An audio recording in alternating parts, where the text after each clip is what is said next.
Hello friends, कैसे हैं आप। सामान्य विज्ञान की क्लास लेकर आए हैं और ये क्लास एनटीपीसी के लिए काफ़ी स्पेशल क्लास रहेगी।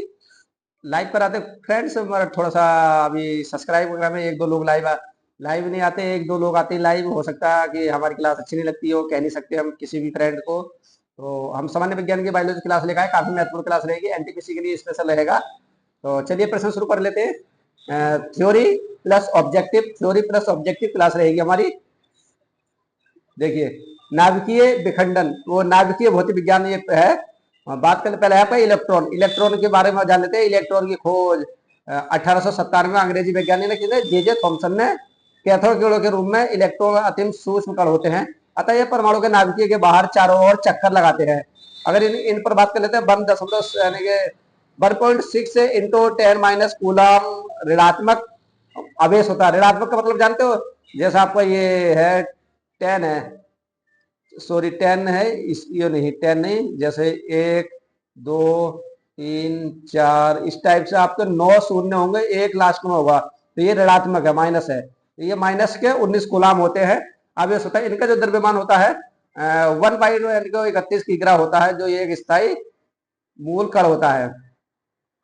प्रोटॉन की बात कर लेते हैं। प्रोटॉन की खोज वैज्ञानिक कौन से, गोल्डस्टीन ने 1896 में। नाइट्रोजन नाभिकीय एल्फा कण को प्रहार करने की प्रोटीन के द्रव्यमान का 1.6723 इंटू -27 किग्रा होता है। देखो माइनस किग्रा है ये भी। इनका भी आवेश क्या होता है, कुलात्मक धनात्मक होता है। इनके क्या होता है, धनात्मक और ऋणात्मक, धनात्मक प्लस और ऋणात्मक माइनस, चीजें ध्यान रखकर चलना। अति सूक्ष्म होता है, इसका उपयोग क्राथमिक त्वरण होता है। और प्रोटॉन के बारे में जान लेते हैं। वो न्यूट्रॉन की खोज किसने की थी, जेम्स चैडविक ने की थी 1932 में। बोरेलियम पर एल्फा कणों का प्रहार करके। और द्रव्यमान कितना है इसका, 1 है इसका है। और ये इसकी जो भेदभाव क्षमता है अत्यधिक होती है, और ये कैंसर की चिकित्सा और नाभिकीय विखंडन में प्रयुक्त होती है। पोजिट्रॉन की बात करते हैं। पोजिट्रॉन ये धनावेशी कण है, जो द्रव्यमान आवेश परिणाम इलेक्ट्रॉन के बराबर होता है। इसकी जो बात कर लेते हैं, एंडरसन ने खोज की थी 1932 में, एंडरसन ने खोज की थी। न्यूट्रॉनों की बात कर लेते हैं। न्यूट्रॉनों खास खास पॉइंट है फ्रेंड, लगभग द्रव्यमान रहित है, आवेश रहित मूलकण। इसकी खोज 1930 में पाउली ने की थी। न्यूट्रॉनों का भी प्रतिकरण होता है, जिसे एंटी न्यूट्रो भी कहते हैं। फोटान, फोटान के बारे में जानते हैं। फोटान ऊर्जा का वर्डल होता है, जो प्रकाश की चाल से चलते हैं। इसको विद्युत चुंबकीय किरणों का निर्माण इन्हीं मूल कणों से होता है। और कार्बन कल निर्माण के बारे में कर लेते हैं। जीवों के आवेशों की आयु का पता लगाया जाता है। जीवित अवस्था में प्रत्येक जीव, पौधा, जंतु कार्बन 14 का रेडियो एक्टिव होता है। इसमें 14 कार्बन सक्रियता होते हैं। और यूरेनियम काल निर्धारण वाले का बात करते हैं, ये क्या है, चट्टान आदि प्राचीन निर्जीव पदार्थों की आयु को इसी से होता है, इसी से हम खोज करते हैं। ये रेडियो एक्टिव खनिज जैसे यूरेनियम द्वारा ज्ञात किया जाता है। यूरेनियम का काल निर्धारण की इस विधि चंद्रमा में लाई गई चट्टानों की आयु में 4.6 अरब वर्ष में पाई जाती है। नाभिकीय रिएक्टर बात कर लेते हैं। एनरिको फर्मी के निर्देश में अमेरिका में शिकागो विश्वविद्यालय में 1942 में ये बनाया गया था। नाभिकीय रिएक्टरों में विखंडन की श्रृंखला नाभिकीय को नियंत्रित करती है। नाभिकीय विखंडन देख लेते हैं। यूरेनियम 235 पर मंद गति के न्यूट्रॉन की बमबारी की जाती है। इसका भारी नाभिकीय विखंडन हो जाता है, परमाणु बम अब विखंडन हो जाता है। और इस नाभिकीय विखंडन को कहते हैं परमाणु बम कहते हैं। प्रथम परमाणु बम 1945 में बनाया गया था, जिसका विस्फोट देखिए, प्रथम जो परमाणु बम 1945 में बनाया गया, जिसका विस्फोट द्वितीय विश्व युद्ध में 6 अगस्त 1945 को जापान के हिरोशिमा तथा दूसरा विस्फोट 9 अगस्त 1945 को नागासाकी पर किया गया था। और आज भी ये बालुओं की घटना हमने पढ़ी होंगी, 1945 में ये बनाया गया था परमाणु बम। नाभिकीय संलयन जान लेते हैं। जब दो या अधिक हल्के नाभिकीय संयुक्त और संयुक्त होकर एक भारी नाभिकीय बनाते हैं तथा अत्यधिक ऊर्जा विमुक्त करते हैं, तो इस नाभिकीय को नाभिकीय संलयन कहते हैं। और जो ये हाइड्रोजन बम नाभिकीय संलयन नाभिकीय पर आधारित है। अभी देखिए और काफी महत्वपूर्ण प्रश्न है, इसके बारे में जान लेते हैं। ये आ गए आपके आविष्कार और आविष्कार। क्वांटम सिद्धांत मैक्स प्लैंक का है। कैलकुलेटर आपका बी पास्कल है। क्लोरोफॉर्म आपका जेम्स हैरिसन है। टेलीग्राम आपका मार्कोनी है। टेलीविजन आपका JL बेयर्ड है, और टेलीफोन आपका ग्रेवेल है, टेलीस्कोप आपका गैलीलियो है, ट्रांजिस्टर आपका विलियम साल्क है, डायनोमो आपका माइकल फेराडे है, और पेनिसिलिन आपका A फ्लीमिंग है, परमाणु बम आपका ऑटोहन है जिसने खोज करी है, उनकी बात करें। रेडियो एक्टिव आपका हेनरी बेकुरल है, रेडियम आपका मैडम क्यूरी है, और रेडियो आपका मार्कोनी है, रक्त परिवहन विलियम हार्वे है, भाप इंजन जेम्स वाट ने बनाया था, रोडार आपका टेलर एवं यंग है, गन यानी कि पाउडर रोज बेकान है, छपाई कला गुटरेनबर्ग है, हवाई जहाज राइट ब्रदर्स है, एक्सरे रोडजन है, हाइड्रोजन आपका केविकिड है, इलेक्ट्रॉन आपका जे थॉमसन है, प्रोटॉन गैल्डस्टीन है, न्यूट्रॉन आपका जेम्स चैडविक है, नाभिक आपका रदरफोर्ड, परमाणु संख्या मैसले, परमाणु सिद्धांत डाल्टन, बोरोमीटर आपका टेरिसेली है जिसने खोज करी, आवृत का नियम मेडलिफ ने दिया था, और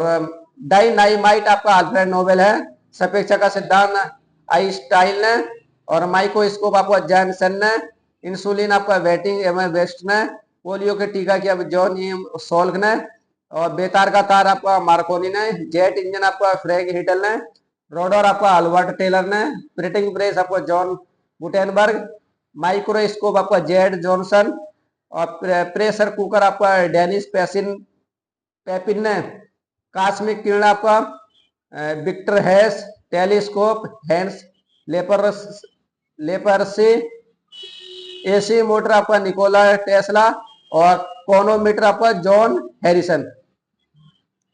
तो ये प्रश्न देखिए काफी, अब बात कर लेते हैं ऑब्जेक्टिव प्रश्नों की।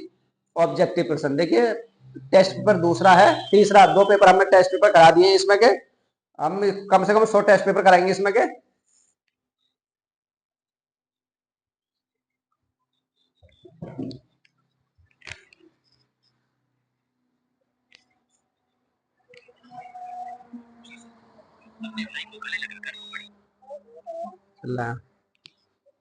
कुर्सी लिया अंदर, वो कुर्सी लिया, कुर्सी अंदर चलना थोड़ा देर, कराना थोड़ा देर। चलिए फ्रेंड, थोड़े से प्रश्न और फटाफट जान लेते हैं। अब ऑब्जेक्टिव प्रश्न आ गए, हमने ऑब्जेक्टिव प्रश्न ले लिए हैं। ये है, हाइड्रोजन बम किस अभिक्रिया पर आधारित है? तो आपका बी आंसर सही है इसका, नाभिकीय नाभिकीय संलयन पे, नाभिकीय। बी, परमाणु बम किस अभिक्रिया पर आधारित है?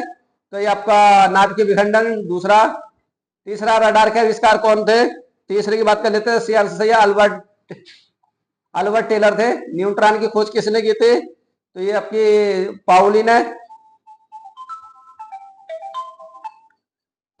की थी। नेक्स्ट क्वेश्चन है फ्रेंड्स,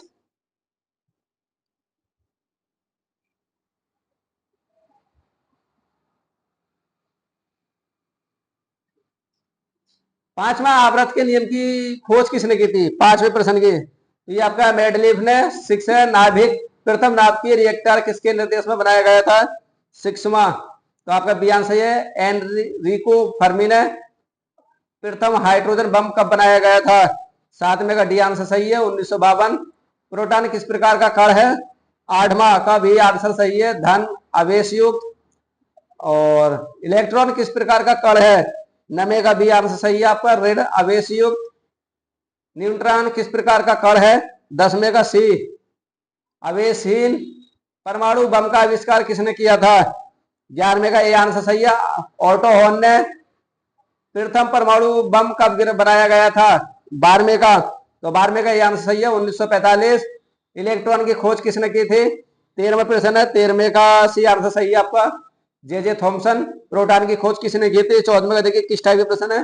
14वें का आपका आंसर है, बी आंसर सही है, गोल्ड स्टीन ने। और नेक्स्ट प्रश्न है, न्यूट्रॉन की खोज किसने की थी? 15वें प्रश्न देख लेते हैं। 15 का बी आंसर सही है आपका, जेम्स चैडविक ने। इस टाइप के प्रश्न मिलेंगे आपको। पोलियो के टीका की खोज किसने की थी? 16वां, तो 16वें का बी आंसर सही है आपका, जॉन ई सॉल्क ने। और डायनामाइट के आविष्कार कौन था? 17वें का ए आंसर सही है, अल्फ्रेड नोबेल थे। 18वां पॉजिट्रॉन की खोज किसने की थी? देखिए अभी हमने थ्योरी कराई है, अब आपको ऑब्जेक्टिव करा रहे हैं। तो बी आंसर आपका एंडरसन। और निम्नलिखित में से किसकी भेद्यता क्षमता अधिक है? 19 का, अगर 19 की अगर हम बात कर लेते हैं तो 19 का सी आंसर सही है, गामा किरणों की। 20वां टेलीफोन का आविष्कार किसने किया था? 20 तो सी आंसर सही है आपका। अलेक्जेंडर ग्राहम बेल ने सोलर सिस्टम को किसने खोजा था? 21वां। तो 21वें का ये आंसर है। कोपरनिकस ने नाभिकीय विखंडन में टियर किया है, नाभिकीय विखंडन में टियर किया है 22। तो 22 का बी। न्यूट्रॉन क्विंटन सिद्धांत किसने दिया था? 23 का सी। मैक्स प्लॉक रेडियो धार्मिकता आविष्कार किसने किया था? 24। तो 24 का ए आंसर सही है। हेनरी बेकरूल प्रसिद्ध बिग बैग थ्योरी किस प्रमुख सिद्धांत पर आधारित है? 25। तो 25 का भी आंसर सही है आपका।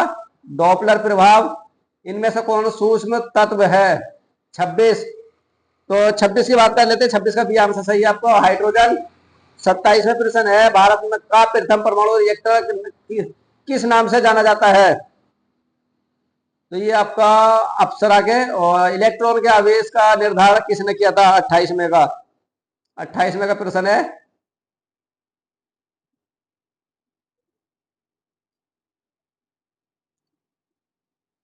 किसने किया था 28वें का? डी आंसर सही है। मिली कौन ने। परमाणु में अवस्थित सबसे हल्का कण कौन सा होता है? 29वें का बी आंसर सही है। इलेक्ट्रॉन। लकड़ी की आयु ज्ञात करने में सहायक है। अगर लकड़ी की आयु की ज्ञात कर देते हैं हम। 30 का ए आंसर सही है आपका। कार्बन 14। पॉजिट्रॉन किसका पृथक्करण है? 31। तो 31 का ए आंसर सही। इलेक्ट्रॉन का। पृथ्वी की आयु का आकलन किया जाता है 32। यूरेनियम डे डेटिंग से गामा किरण की खोज किसने की थी? पॉल बिलार्ड ने। B answer. जीवाश्म की आयु का निर्धारण किसके द्वारा होता है? 34 का रेडियो कार्बन डेटिंग से। पोलेनियम की खोज किसने की थी? 35। तो 35 का सी आंसर सही है। मेरी क्यू ने। आखिरी गैस की खोज करने का श्रेय किसे प्राप्त है? 36। तो 36 का डी आंसर सही है। कैवेडिस को। और डायनामाइट बनाने में किस गैस का प्रयोग किया जाता है? नाइट्रोग्लिसरीन ए। हाइड्रोजन बम किसने विकसित किया था? सैमुएल कोहेन ने। डी। और परमाणु बम का विकास किसने किया था? जे रॉबर्ट ओपेनी जे रॉबर्ट ओपेन हीमर ने। डी आंसर सही है। फ्रेंड्स कल पहले हम थ्योरी फिर ऑब्जेक्टिव प्रश्न भी आपके साथ आंसर आप दोगे। कल लाइव क्लास कराएंगे। देखते कितने गाइस हमारे लाइव में रहेंगे। कल लाइव क्लास रहेगी और 7 बजे लाइव रहेगी कल क्लास। आंसर आप दोगे। थ्योरी पहले हम थ्योरी करा देंगे, फिर आपको हम ऑब्जेक्टिव प्रश्न कराएंगे, क्योंकि काफी महत्वपूर्ण क्लास रहेगी। आपका रिवीजन चलता रहेगा फ्रेंड्स, क्योंकि एनटीपीसी की परीक्षा पास में ही है और जो भी 10+2 में है। अब देख लेते हैं प्रश्न है। प्रमुख उपकरणों द्वारा ऊर्जा का रूपांतरण क्या है? देखिए, एक उपकरण का नाम ऊर्जा का रूपांतरण। इसमें से ऑब्जेक्टिव बनेंगे आपके। विद्युत बल्ब का विद्युत ऊर्जा को प्रकाश ऊर्जा में रूपांतरित करता है। विद्युत हीटर विद्युत ऊर्जा को ऊष्मा ऊर्जा में रूपांतरित करता है। लाउड स्पीकर विद्युत ऊर्जा को ध्वनि ऊर्जा में रूपांतरित। विद्युत मोटर विद्युत ऊर्जा को यांत्रिक ऊर्जा में रूपांतरित। और डायनोमो यांत्रिक ऊर्जा को विद्युत ऊर्जा में रूपांतरित। मोमबत्ती रासायनिक ऊर्जा को प्रकाश एवं ऊष्मा ऊर्जा में। माइक्रोफोन ध्वनि ऊर्जा को विद्युत ऊर्जा में रूपांतरित। और सोलर सेल सौर ऊर्जा को विद्युत ऊर्जा में रूपांतरित। विद्युत सेल रासायनिक ऊर्जा को विद्युत ऊर्जा में रूपांतरित। सितार यांत्रिक ऊर्जा को ध्वनि ऊर्जा में रूपांतरित। अवतल दर्पण से बने प्रतिबिंब की स्थिति प्रकृति तथा आकार क्या? देखिए, अनंत पर फोकस पर वास्तविक वस्तु से बहुत छोटा। वक्रता केंद्र तथा फोकस के बीच उल्टा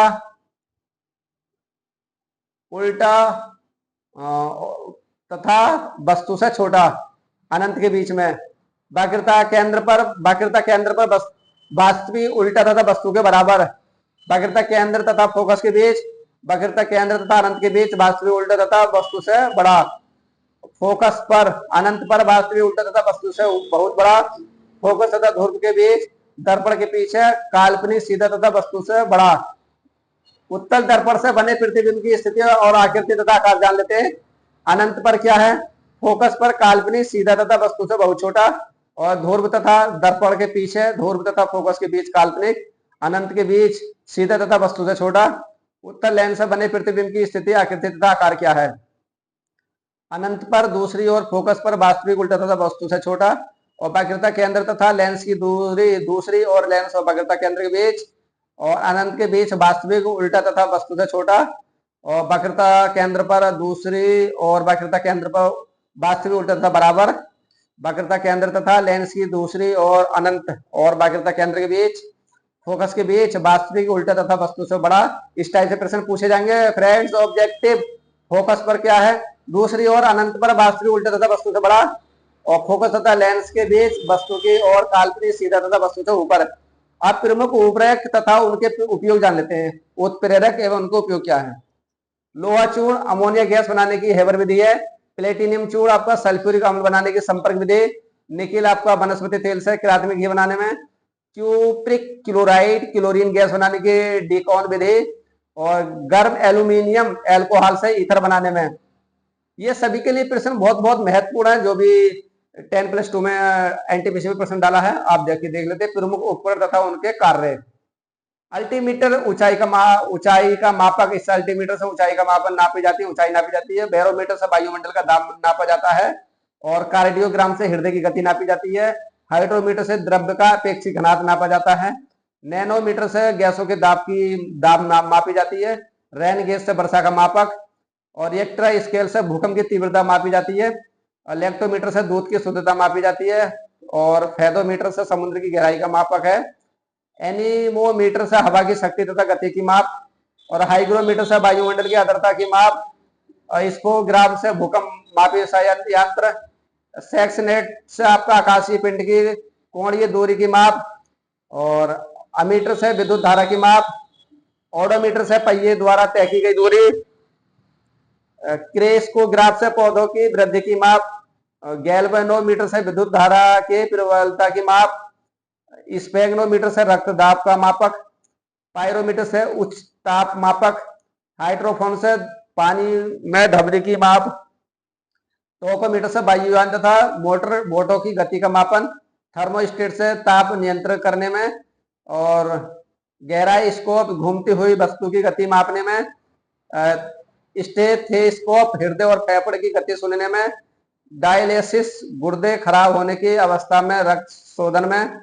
रेडियोएक्टिव वाहनों के इंजन को ठंडा रखने में, और जाइलोफोन आपका धमनी उत्पादन में।